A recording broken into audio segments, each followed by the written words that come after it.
அந்த வீட்டுக்கு அண்ணியா ஒரு பொண்ணு உள்ள வருவாங்க, ஒரு முதல் மருமகளா. அந்த வீட்டை டேக் ஓவர் பண்ணுவாங்க.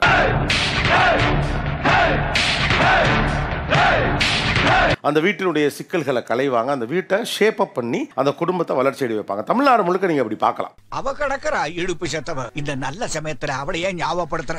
அண்ணி எனக்கு ஒரு அம்மா மாதிரி அப்படிங்கிற ஒரு வார்த்தை ரொம்ப காலம் இங்க இருக்கிறதுக்கான காரணம் என்னன்னா, அப்படியான ஒரு பெரிய பாரம்பரியம் இங்க இருந்துகிட்டே இருக்கு.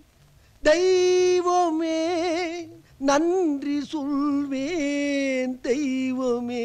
அண்ணி எனக்கு அம்மா மாதிரின்னு சொல்லக்கூடிய கொழுந்தன்மார்கள் ஒரு பக்கம், அப்படி குடும்பத்தை கரை சேர்த்து வளர்த்த அண்ணிமார்கள் இன்னொரு பக்கம். ஃபர்ஸ்ட் அண்ணி பாக்குறப்போ பயமா தான் இருந்தது. யாரோ புதுசா நம்ம வீட்டுக்குள்ள வராங்களே அப்படின்ட்டு. என்ன பண்ண போறாங்க? மேரேஜுக்கு போட்டோ எடுக்கிறது நிக்க கூட சொன்னா கூட நான் கொஞ்சம் தள்ளி தான் நிப்பேன். தண்ணி வசதி கூட இருக்காது, பீச்சில் இருந்தா தண்ணி எடுத்துட்டு வரணும். அப்ப அண்ணி வரும்போது 3 குடம் தலையில தூக்கிட்டு வருவாங்க. அப்ப இப்போ நினைச்சா எனக்கு கண்ணு கலங்கும். 3 குடம் தலையில தூக்கிட்டு வருவாங்க. இவங்க வந்த பிறகுதான் எங்களோட வாழ்க்கையே ரொம்ப மாறிச்சு. இப்ப நாங்க எல்லாம் உட்காந்து பேசுறோம்னா எங்க அண்ணியோட தெய்வம் தான் ஒன்னு சொல்லணும். சிங்க நடை போட்டு சிகரத்தில் ஏறு. ஆனா ஒரு 5 ஆம்பளை பசங்க வீட்டுக்குள்ள இவங்களுக்கு எப்படா பொங்கி போறது? நான் பயந்தேன் ஐயா. சவா. ஆனா அந்த குடும்பம் அப்படியே எனக்கு ரொம்ப இதுவா மாறிடுச்சு. ஆஹா. முதல்ல நீங்க மாத்தினது என்ன உங்க குழந்தைகிட்ட வீட்டுக்கு வந்து? அவனை மாட்டாடா என் பம்பர கட்ட மண்டையா. ஃப்ரெண்டுங்க கூட போயிட்டு இது வரும், அதெல்லாம் கொஞ்சம் எனக்கு பிடிக்காம திட்டி இருக்கிறேன். 2 வயசு தான் சின்னது, அதை அடிச்சு கூட இருக்கேன். சும்மா டைம் பாஸ். பொண்ணு பார்க்க இறங்கணும். 3 வருஷம் பொண்ணு தேடினாயா, கிடைக்கல. போட்டு கொடுக்குறியா? எங்க அம்மா தான் இருந்தாங்க. நீ தானே வீட்டுக்கு பெரிய மருமக, எதனா வேண்டிக்கோ உங்க மச்சனுக்கு கோவிந்தனார் கல்யாணம் ஆகணும். இன்னொரு நாள் சேர்த்து குத்துங்க சாமி. அப்ப வேண்டிக்கணும் ஐயா, என்னுடைய மாங்கல்யம் என் மச்சனுக்கு மாங்கல்யம் கிடைச்சது, என்னுடைய மாங்கல்யம் செலுத்துறேன். இப்போ அவருக்கு 2 பையனும் வந்திருக்கிறான். வேலை கிடைச்ச பிறகு 5000 ரூபாய் டெபாசிட் பண்ணணும். அப்போ எங்கிட்ட காசு கிடையாது, வருவாய் இல்லை, அம்மாவுக்கும் வருவாய் கிடையாது. அண்ணியோட தாலி கைத்துலேருந்து அந்த குண்டு பண்ணிலாம் கைட்டு கொடுத்து மாறுகளில் வச்சு எனக்கு வேலைக்கு கொடுத்தாங்க. உங்களுக்கு மாங்கல்ய பாக்கி அமைஞ்சதுன்னா என் மாங்கல்யத்தை உனக்கு தான் அத அவங்க செஞ்சப்போ உங்களுக்கு எப்படி இருந்துச்சு? அழுதுட்டதுல நேரங்கள எங்கேயோ பிறந்து யாரோட ரத்தத்தை வச்சுட்டு இருந்துட்டு அண்ணனை கல்யாணம் பண்ற ஒரே ஒரு காரணத்துக்கோசம் 5 பேர் அரவணைக்கிறது கடவுளோட ஒரு மேல்படியாக தான் நான் பார்த்துக்கேன். நம்ம யாருன்றது முக்கியம் இல்ல, நம்மளால என்ன முடியும்ன்றதுதான் முக்கியம். எனக்கு எல்லாமே எந்த ஒரு காரியம் செய்தாலும் முதல்ல போய் அவங்க ஆசீர்வாதம் வாங்கிடுவேன். 87 மேரேஜ் பண்ணி இன்னைக்கு நான் 2024 இருக்கிறேன்னா நான் இருக்கிறேன். ஏன்னா நான் அந்த அளவுக்கு கெட்டவனா இருந்தா அப்போ கிளம்பு கிளம்பு பெண்ணே கொடுக்க மாட்டேன்ட்டாங்க சார். குறைஞ்ச பார்த்து 25 இடத்துல பொண்ணு பார்த்தாங்க. அப்படியா? அப்படிச்சா எல்லாத்தையும் நான் சொல்லிட்டு எனக்கு பொண்ணே வேணா என்னை விட்டுட்டா, நீ நான் எங்கன்னா சன்னியாசியா போயிரு அப்படின்னு. கரெக்ட், நியாயமான பேச்சுப்பா. எங்க மாமியார் கொஞ்சம் கஷ்டம் கொடுப்பாங்க, இல்லைன்னு சொல்லல, எல்லா கஷ்டமும் இருக்கும். அதனால இது கொடுக்குற எனக்கு பாசம் தான் அதிகமா இருக்கும். தெய்வமே நன்றி சொல்வேன் தெய்வமே. முதலில் உங்கள் குழந்தை எதுக்காக கண்டிச்சீங்க?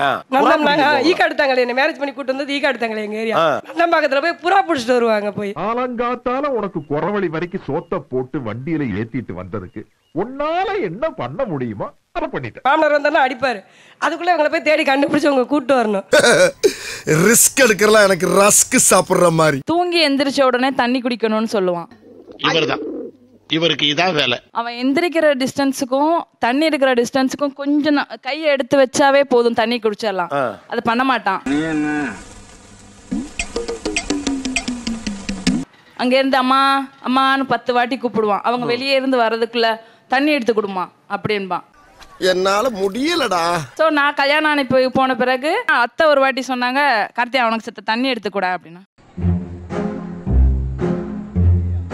மறுபடியும் எந்திரிச்ச பிறகு தண்ணி வேணும் தண்ணி வேணும்னா, உனக்கு வேணா எந்திரிச்சு கூட, இல்லாட்டி எந்திரிக்காத படுத்துக்க. அவ்வளவுதான், இதான் கரெக்ட். தண்ணி சாத்திக்கிட்டு மூடிக்கிட்டு பாப்போம், சாத்திக்கிட்டு மூடிக்கிட்டு பாப்போம். எந்திரிச்சா ஆமா, எந்திரிச்சா அவனை போய் எடுத்து குடிச்சிட்டு அதுக்கப்புறம் படுக்கிறதுனா படுத்துக்குவோம். பொம்பளைக்கு அடக்க இருக்கும், அகம்பாவ இருக்க கூடாது. அண்ணி எப்போது உங்களுக்கு அம்மாவானார்? ஃபர்ஸ்ட் நான் ஃபாரின் போகிறதுக்கு எனக்கு காசு இல்லை. என் கண்ணு எதிர அண்ணி வந்து தாலியோட உருவெல்லாம் கழட்டினாங்க. எவ்வளவோ பண்றோம், இத பண்ண மாட்டோமா என்ன? கழட்டி என் கையில் கொடுத்து இது அடகு வச்சு அது அந்த மூமெண்ட் அந்த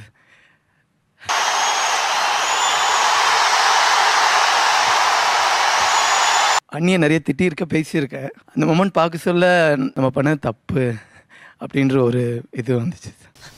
நான் குமார் அவசரப்பட்டிய என்கிட்ட இருந்தது அதுதான் சார். இருந்திருந்தா நிறையவே கொடுத்துருப்பேன். இருந்தது அது ஒன்று தான். அந்த நேரத்துக்கு இருந்ததே அது மட்டும்தான். என்ன மனுஷன்? அதையும் கூட எப்படி கொடுக்கறதுக்கு உங்களுக்கு என்ன வந்துச்சு? சார் நகை இருந்தா நாளைக்கு கூட சம்பாரிச்சுக்கலாம் சார்.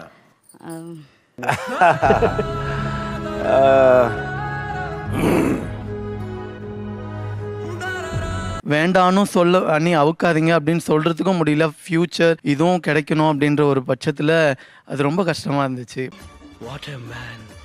அது அந்த நிலைமை யாருக்குமே வரக்கூடாது. அந்த மொமெண்ட் வந்து அம்மாவா தெரிஞ்சாங்க. ஓகே, பி ஸ்ட்ராங், வெற்றி நமக்கு. அத்தை வந்து மாவாட்டி வித்து தான் அவங்கள வளர்த்தாங்க. ஸோ 21 வருஷம் அவனை வளர்த்துட்டு அந்த 2 வருஷத்துல நம்ம வந்து அவனை ஸ்பாயில் பண்ணிடக்கூடாது.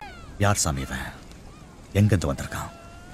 அம்மா இல்லையே நம்மளை இப்படி விட்டுட்டாங்களே அப்படின்னு அவர் நினைப்பு ஒரு நாளும் வந்துடக்கூடாது. ஸோ அந்த தாட்டுக்காகவே அவனை வந்து இன்னமும் வந்து எங்க கைக்குள்ளேயே வச்சு நாங்கள் பார்த்துட்டு இருக்கோம் சார். அத்தை வந்து இப்போதான் வந்து கேன்சர்ல இறந்துட்டாங்க 1 இயர். ஸோ ஒரு 1 வீக் பிஃபோராகவே வந்து என் கையை பிடிச்சி சொன்னாங்க, சரி இப்போ ஃபீல் பண்ணி என்ன பிரயோஜனம்? அவனை எக்காரணத்தை மட்டும் விட்டுறாதப்பா, அவனை வந்து உன் கூடயே கொண்டு வந்துரு அப்படின்னு சொல்லியிருந்தாங்க.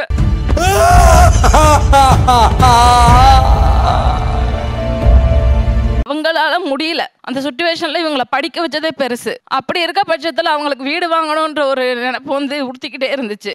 ஏன்டா போய் எமோஷன் ஆற நீ? ஏன் எமோஷன் ஆற நீ? ஆனா நீங்க உங்க மாமியாரை பத்தி உங்க அத்தையை பத்தி பேசுறப்பெல்லாம் உங்க குரல் உடைஞ்சிருது. ரொம்ப பாசமா இருப்பாங்க. லவ் மேரேஜ் தான் அவங்க. ஈவன் தோ வந்து டே இந்த பொண்ணு நமக்கு வேணாண்டா, லவ் மேரேஜ் நமக்கு செட் ஆகாது அப்படின்னு சொல்லியிருக்கலாம். பையன் நம்ம குடும்பத்துக்கு இது ஏற்ற பொண்ணு தான், நல்ல ஒரு லெவல்ல கொண்டு வந்துரும் அப்படின்னு நம்ம நம்பினாங்கல்ல சார். அந்த இதை வந்து நம்ம கைவிட்டுறக்கூடாது. கடவுள் இருக்கிறாங்க மாரு. எல்லாருக்கிட்டையுமே மாமியாருக்கு உங்களுக்கு ஒரு தனியான ஒரு உரையாடல் இருக்கு. மகனிடம் பேசாதத, பிள்ளைகள்கிட்ட சொல்லாதத மருமகள்கிட்ட சொல்றாங்க. ஏண்டா எங்களை இன்னமுமாடா நம்பிக்கிட்டு இருக்க? அம்மான்ற இடத்த வந்து யாராலையும் ஃபில் பண்ண முடியாது. சொன்ன கல்யாணம் ஆகி குழந்தை இருக்கா, அவராலே பண்ண முடியல. இந்த காலத்துல யாரும் அப்பா அம்மா மதிக்கிறதே இல்லை. ஆனா நீ பெத்தவங்க மனசு கஷ்டப்படக்கூடாதுன்னு நினைச்சு பாரு. அந்த எண்ணம் எனக்கு பிடிச்சிருந்தது. ஸோ பேச்சுலராக்க அவனால என்ன பண்ண முடியும்? ஸோ அப்படின்ற ஒரு எண்ணம் வந்துடும் சார். அதனால அவனை வந்து பிள்ளையா தான் நான் பார்க்குறேன். நம்ம குடும்பம் அப்படின்னு அவன் நினைக்கிறப்ப நம்மளும் நம்ம பையன் அப்படின்ற மாதிரி தானே சார் நினைக்கணும். நீ எனக்கு இன்னொரு அம்மா. நீ அழுகாதப்பா, எனக்கு அழுக வருது. கல்லு மாதிரி இருக்கவன இப்படி பண்றியே, இதெல்லாம் நியாயமா? ஒரு பக்கம் அவங்களுக்கு நீங்க செஞ்ச சில விஷயத்துல அண்ணி வந்து அண்ணா அம்மா மாதிரி பட்டது போக, உங்களுக்கு இது என் கொழுந்தை இல்ல, இது என் புள்ள மாதிரி அப்படின்னு எப்ப தோணுச்சு? ஐயோ எல்லா பக்கம் மனக்கட்டுறேன்.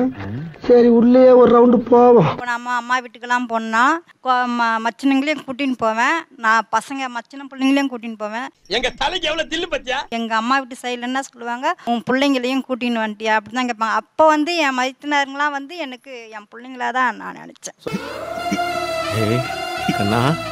படிக்காட்டியும் நீ மேததாண்டா.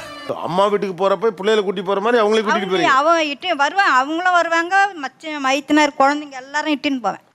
கடவுள் இருக்கிறாங்க மாரு. அப்போ வந்து என் பிள்ளைங்களுக்கு ஒரு ட்ரெஸ் எடுத்து போடணும்னு நினச்சா ஒரு பண்டிகை நேரத்தில் இப்போ இதுங்க 4-5 குழந்தைங்களும் எப்படி எடுக்கிறது அப்படின்னு அவங்க கொஞ்சம் கஷ்டப்படுவாங்க தான். இவனுக்கு இருக்கிற பிரச்சனைக்கு இவன் எப்படி சிரிச்சுக்கிட்டு இப்படி சுத்திட்டு இருக்கானே எனக்கு ஆச்சரியமா இருக்கும். இல்லடா பிரச்சனை அவன் தான். பிரச்சனை ஆனால் நான் என் பிள்ளைங்களுக்கே வேணான்னிடுவேன். எடுத்தா எல்லாருக்கும் எடுத்து போடணும். அப்போ இதுங்க போடும் போது அதுங்க ஏங்கிடுமே அப்படின்னு நான் வேணான்னிடுவேன். கங்க்ராச்சுலேஷன்ஸ்.